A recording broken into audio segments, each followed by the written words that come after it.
નવું નામ છે પણ સ્વાદ એ જ પ્રેમ ભર્યો છે. આજે એક મીઠી રેસીપી સાથે શરૂ કરીએ આપણી નવી સફર. તો ચલો આજે આપણે બનાવીએ કોકોનટ લડ્ડુ.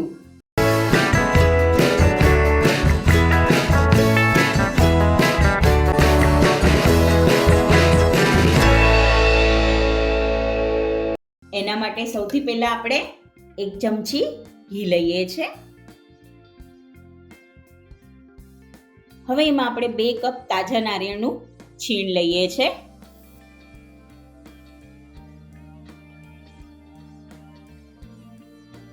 શેકી લઈએ.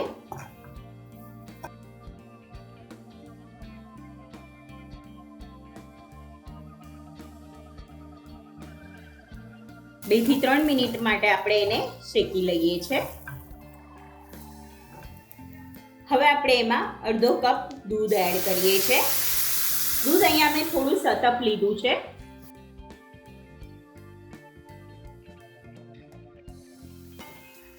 આપણે જે તાજું નારિયેળ વાપરતા હોઈએ છીએ એ જ આ નારિયેળ લીધું છે. પાછળની છાલ મેં કાઢી અને એને મિક્સરમાં ક્રશ કરી લીધું છે. દૂધ બળે ત્યાં સુધી આપણે એને મિક્સ કરીએ છીએ. હવે આપણે એમાં અડધો કપ સાકર એડ કરીએ છીએ.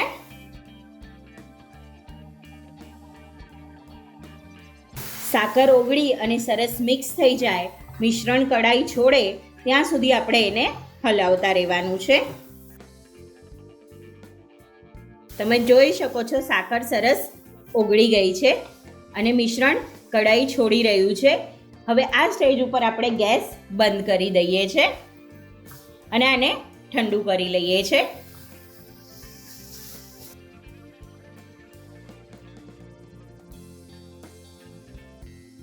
મિશ્રણ ઠંડુ થઈ ગયું છે.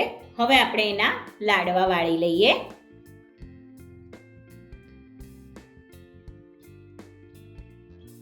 અહીંયા મેં સૂકા નારિયેળનું છીણ લીધું છે, જે ટોટલી ઓપ્શનલ છે.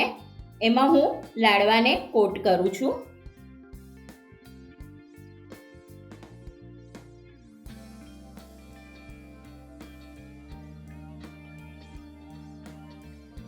આવી જ રીતે આપણે બીજા લાડવા વાળી લઈએ.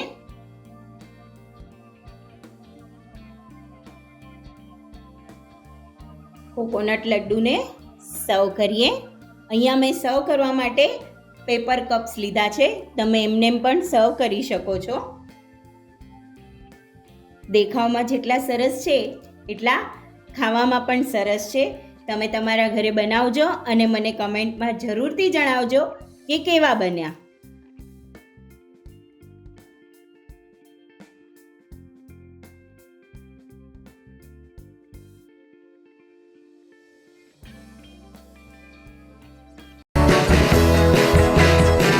લાઈક કરો, શેર કરો, સબસ્ક્રાઇબ કરો.